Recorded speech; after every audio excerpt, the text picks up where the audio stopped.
کہ نبی کریم رؤوف الرحیم صلی اللہ تعالیٰ علیہ وآلہ وسلم نے ارشاد فرمایا، اپنی مجلسوں کو مجھ پر درود پڑھ کر آراستہ کیا کرو، تمہارا درود پڑھنا بروز قیامت تمہارے لیے نور ہوگا۔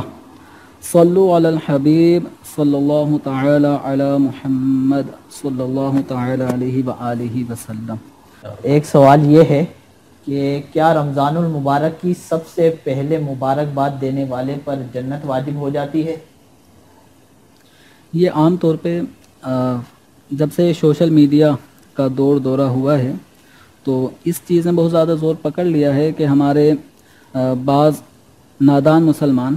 جنت کے واجب ہونے کے اس فضیلت جو ایک مصنوعی بات ہے اس کو حاصل کرنے کے لیے اس کو عام کر رہے ہوتے ہیں کہ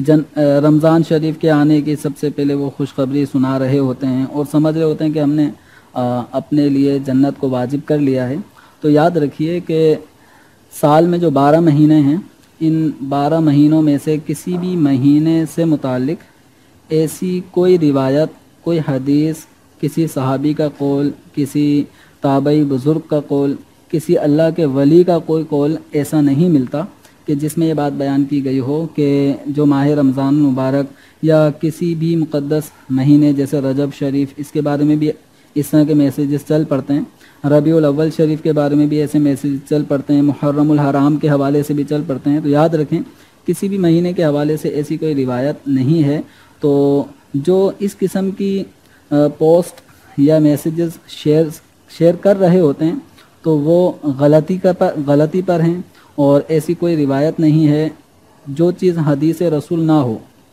یعنی نبی کریم صلی اللہ تعالیٰ علیہ وآلہ وسلم نے ارشاد نہ فرمائی ہو، تو ایسی بات کو حدیث رسول قرار دینا اور نبی کریم صلی اللہ تعالیٰ علیہ وسلم کی طرف اس بات کو منسوب کرنا یہ بہت سنگین گناہ ہے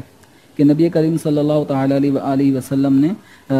اس بارے میں واضح طور پہ ارشاد فرما دیا کہ جس نے میری طرف جھوٹ کی نسبت کی تو وہ اپنا ٹھکانہ جہنم میں بنا لے۔ بخاری شریف، مسلم شریف اور دیگر کتب احادیث میں یہ حدیث واضح دو ٹوک الفاظ میں موجود ہے۔ تو ایک ایسی بات کہ جس کا حدیث رسول ہونا نہ امام بخاری علیہ رحمہ کو معلوم، نہ امام مسلم کو معلوم، محدثین، مصنفین کتب احادیث، شارحین حدیث کسی نے بھی وہ بات نقل نہیں کی۔ آج 1400 سال کے بعد ایسی بات عوام الناس میں رائج کی جاتی ہے اور ہمارے نادان مسلمان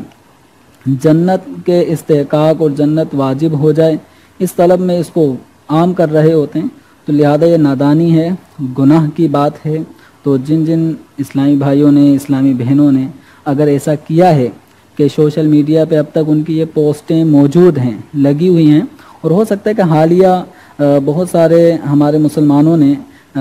آپ میں سے جو بھی اس وقت دیکھ رہا ہے ہو سکتا ہے انہوں نے بھی اس کو اپنی وال پہ لگایا ہوا ہو، تو ان کو چاہیے کہ اس کو ڈیلیٹ کر دیں اور اس کی جگہ اس طرح کا کوئی پوسٹ یا آپ کو دعوت اسلامی کے سوشل میڈیا کی طرف سے بھی آپ کو اس حوالے سے کوئی پوسٹ آپ کو مل جائے گی جس میں اس بات کی وضاحت بھی کی گئی ہے کہ کسی بھی مہینے کی آمد پر